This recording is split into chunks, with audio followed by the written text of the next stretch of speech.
So to start off, in the more like obvious news, but like why are you not watching your finances? Andrew Reese came out with a video and says that she pays $8,000 a month in rent. And if you do the math, that it totaled to $96,000 a year. And she says her WNBA salary, excuse me, especially as a rookie, right now is $74,000. And if you do the math just right there, then her salary is already well below her means of just rent alone. This is not including utilities. This is not including groceries. This is not including anything else. $96,000 just to rent. Hopefully a house. Cause I'm like, you gotta be a big dummy. A house, a loft or something, a penthouse. But just dealing with that alone, Angel Reese has endorsements and stuff. She probably already made more money, which I remember people were talking about before she even got into the league. That due to the NIL deal, she was already making hella money, just being in college. So I'm sure those deals, help her stay afloat. But baby girl, do we not learn about finances and living beyond your means? Like, why did you even make this video? Because first of all, it's obvious. We've been talking about this for a while, right?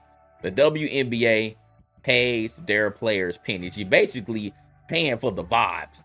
You're basically paying for the vibes. Like, nobody is making money in the WNBA. WNBA players have been complaining about not getting anywhere near the amount that their NBA counterparts, the males, are getting in their league. People aren't watching the WNBA. Now, I will admit this year, especially since Caitlin Clark came in the league, however you want to spend it, Caitlin Clark did put a lot more eyes on that particular area of basketball. Yes, that is true. Angela Reese did too, but Caitlin Clark, she was the main driver this season. All right, she was the main driver this season. But even with that, so maybe things will change, going forward as more people are watching the sport. But the truth is this, and we talked about this before. We talked about how women wanted to put this on men. It was like, hey, why aren't y'all watching? I'm like, well, it's more women who live on this earth than men, so why aren't y'all watching? Like, you can't place this on us. Both of us, both sexes are watching the NBA, and not enough people are watching WNBA. Period. So they can't get that many advertisers, and if people aren't watching, then you're not going to get those same salaries that the NBA is getting. Period. So, and with that being said, however you want to argue that not enough people are watching WNBA, therefore there's not enough money to go around for these salaries. But anyways, going back to Angel Reese, I mean, you're making $74,000 a year. I'm gonna let y'all know right now, I'm down there making that, in my 9 to 5 job, and she's playing basketball for a living and is making $74,000. Like I said, thank God for her endorsements, and I hope that she's been saving that money from her NIL deals and any other thing that she has in the future. But outside of that, if you're a WNBA player and you are strictly living off of your WNBA salary, then I hope that I hope that you are okay with living humbly. Okay, I hope that you are fine with living humbly. But apparently Angel Reese is not, because if you're paying AK rent, I mean, in Chicago, yes, I know that Chicago is expensive, but paying AK for rent is ridiculous. You do need to live a little bit below your means, Angel Reese. Like, I don't know who you think you was. You need to get out of here with this Bayou Princess stuff, like Bayou Barbie. Get out of whatever the situation that you're in right now and get in a lower costing apartment or house, please. Like, this is ridiculous. Rennis ain't out there. I know, paying AK for Chicago Park. I'm just saying, like, that. I mean, it's not even worse. Like, we talk about New York all the time, and paying $3,000 to live in a closet. But damn, I mean, Chicago ain't like that. You don't live in closets in Chicago, but still, like, paying $8,000. Like, my mortgage is barely above $2,000, and I live in a 4-bedroom. Just to put things in perspective. Again, I live in Florida. I don't live in Chicago, but still, like, I'm not in the closet. I paid $2,000, a little bit over $2,000 a month for a mortgage, and I'm not renting. What else did it say? So to know she in the high school. Yeah, she gotta be. She definitely in a high rise somewhere in the city. But anyways, I want to play this clip right now because it definitely strikes me as she's very naive and oblivious to her finances. And keep hating. I love when y'all do that. What do you say? Hate and pays the bills. Hate and pays them bills, baby. I just hope y'all know the WNBA don't pay my bills at all. I don't even think that pays one of my bills. Literally. I'm trying to think of like my rent for where I stay at. Let me do the math real quick. It might cover that. Yeah, It covers that. It definitely covers that. What is my... I don't even know my salary. 74? She had to ask. I don't even know who's that next to her accountant, her assistant or something. She like, I don't even know my salary. Like she's oblivious to it. She got somebody else doing it for her. Like clearly, got somebody else doing it for her. She like, I don't even know my salary. I don't even know how much I'm paying for my rent. She ended up finding this out after the fact. What okay, AKM rent just by exactly. I get it, you know, especially with sports players, you never know where you'll end up the next year because at any point in time they'll trade your ass. So I would understand why a lot of ball players would be hesitant to buy something. And that's why a lot of them do stay in apartments, they'll stay in condos, they'll stay in lofts, they'll stay in high rises, they'll stay in penthouses. So I get that part. I do understand that part. I wouldn't be so quick to buy a house either, especially if I was single. Especially if I was single. I'm trying to get around. You're in a different city almost every night. So I totally understand. I wouldn't want to buy a house either in a particular city unless I know that I'm going to be there for 5 years minimum. But again, you know, all these leagues are very fickle because at any point in time you can get injured. At any point in time you can get traded. So I get that part. So that's the reason why, you know, a lot of these athletes are hesitant. Okay. Times. Here, I'll do it. Yeah.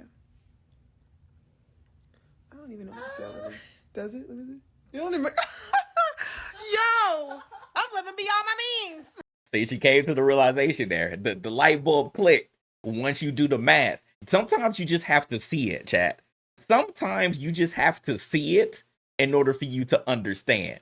It took her until after the season. Like, she's done. Like, obviously the season's still going on for the finals, but she's done. And the light bulb clicked. She's like, oh shit. I'm living beyond my means. That was just funny when she came to that realization. It's like, yeah, she's laughing about it because obviously she's not hurting. It's not like she's gonna be on the street tomorrow, but still, like, you have to.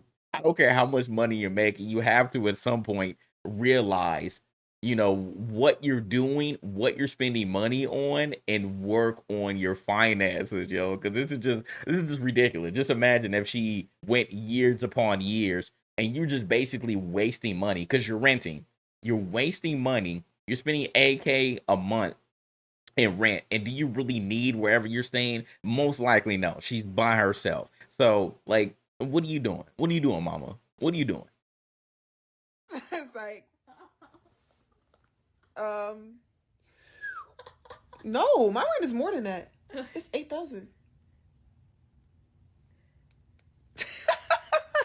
I'm living beyond my means, like y'all think, babe. If y'all thought, yeah, I don't know what people were thinking, but I mean, you displaying this information. First of all, I mean, we already know that y'all are getting paid peanuts in the WNBA. We knew that because it's been an ongoing topic for a long time that WNBA players have been vying to get paid more money, excuse me, or something similar to what an NBA player is making. Because even a bench player in the NBA is making at least 500. You know, he's making like 500. Two-way players, like, y'all making more than 74,000. like so. It's tough. So I do understand. Why this has constantly been a topic in the WNBA. Getting paid $74,000 is really just not at this point. At this point, it's really making nothing. But years ago, you know, making $74,000, you would be like middle class, upper middle class, right? You would be like upper middle class. But that's just having a regular 9-to-5 job. Like, you're an athlete. So you would expect to be making way more than that. Like that a regular person working a regular job would be making. So it just sounds crazy. But I just find this astonishing in her particular case that she didn't realize that she was living above her means until she recorded herself doing the math and saying, "Hey, I pay $8,000 a month in my current living situation. I only make $74,000. So when I did the math and realized that $74,000 is below $96,000 just for rent. Again, I want to emphasize that just for rent, that I am living well beyond my means. This isn't like a couple of $1,000s. This isn't even $10,000. like it's almost $20,000 above. Almost $20,000 above your salary for, quote unquote, your job, just to live in a place that you're barely in. I don't know how many games, because I mean, like I said, I want to fact check and make sure how many games are in a WNBA season, because NBA season is 82 games. How many? Okay, so y'all play. Okay, so this year the WNBA played 40 games. So they had a 40-game season. So let's see. I don't know if we could split that in half. I don't know if they split that in half, but let's just say if they do split it in half, you play half your games at home and half your games away. So 20 games. 20 games you're at home, 20 games you're away. So it's a shorter season. It's half of what the NBA plays, but still half of that time you are away, right? Half of the time you are away. And then, if you compare it to WNBA, it's 82 games. So so just split that in half. So 40 games. 41 games you're away, right? 41 games you are away. So again, it goes back to my point. I'm like, you barely even staying in that home. So you're just wasting money, to live comfortably for half of your season, right? To live comfortably for half of your season, and then you're gone. You're in hotels or whatever. You're in buses. You're in planes now. Because at first they weren't playing, but they weren't flying. They weren't flying first class or whatever, having their own private jets. They were flying, the economy class, which is just crazy as well, man. So again, like, I don't know, man. People need to. I think a lot more people need to take financial literacy classes. I wish that I took financial literacy classes when I was in school. I feel like that needs to be a mandatory class. That needs to. He said she's gonna have OF. So it's funny because literally everybody in the thread, what else saying? Everybody in that thread was saying, "Yep, OF coming soon." Nah, she got a podcast, bro. She got a podcast. She ain't doing OF. She got a pod. She gonna try to make that pod profitable, but I can already see that going away. I don't think she gonna stick with that because a lot of them don't. But we'll see. I may be wrong. I may be wrong. I may be wrong. That Watson play overseas. Yeah, he made more money overseas. Is fitting Shaq as her mentor, boss. He's very financial dumb. Yeah, but Shaq right now, I've been seeing a lot of articles from Shaq. Like, like I made these dumb decisions back then, but now like Shaq is very, very smart, and what he gets into. So I mean, it's all a learning lesson. I'm not going to harp on her. I'm not going to say that she's dumb or whatnot, because she's a rookie. She's just now getting into the situation. So it's cool. And like I said, she has other endorsements, so that's good. But I hope that she takes this as a learning lesson, and she needs to downsize. She needs to downsize for sure, because paying $8K for an apartment that you're barely in, or a house, whatever situation, but paying $8K for a crib and you're only there half the season is wild, and you're not even making that with your salary. If I was her, I would base my financial decisions off of my WNBA salary and not my endorsements, because those endorsements could go away too at any point in time. Those endorsements aren't a lifetime situation, unless like you really got it like that, then you'll get a lifetime situation. But a lot of these endorsements aren't like that. They're 3 months, 6 months, maybe a year, like if they really, really mess with you. So you really got to put all that into consideration. Like, you're not gonna be hot forever. It's a chance you will. Like, it's a chance that Angel Reese might be a great. She got to work on that. She got to work on her field goal percentage. That's for sure. She got to work on her field goal percentage, but you know there is a chance that you will be, you know, a Hall of Fame player, a lifetime player that people will continue to talk about. But you know that's not everybody. That's not going to be everybody. So again, I hope she takes this as a learning lesson. Like she laughing, she record herself, she laughing now, but you know what's that gonna look like 2 years down the line, 3 years down the line, 5 years down the line when nobody's talking about you anymore and people are talking about Sabrina still and people are talking about Caitlin Clark still, right? So I just hope she learns from this. Again, she's young. I get it. Even people my age aren't very financially literate. So again, I'm not faulting her for that, but she has a lot of life to live. So hey man, all luck to her. All luck to her. But she gotta think about that. They gotta think about that. Women's soccer, a lot of them are roommates with teammates. Yeah. The only ones that are the ones that are married with kids that you're gonna need a shared experience. Starting with your graduating year that required us to take finance classes to graduate high school. Yeah, it wasn't like that for me. It wasn't like that for me, Cammy. It definitely varied on, you know, what school district that you were in and what school that you were in, period.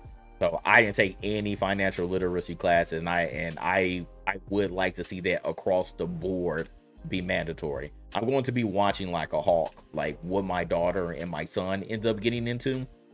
I really want to see what they end up teaching them because I'm sure that things are so different. And especially now, you know, we're in Florida, so you know they're taking away books, and you know, CRT is going like just all that dumb stuff. Like you're not going to be teaching anything. You're not going to learn about slaves. Like I don't know what they're going to be learning when they start going through the gauntlet that is elementary school, middle school, and then high school. I have no clue. So I'm going to be watching and seeing what they're going to be teaching my damn kids. So it's gonna be interesting. But yeah, I definitely want to. If they don't teach it, if the schools don't teach it, then I want to teach it as best as I can on how to be financially literate. So anyway, I just thought that was a good conversation.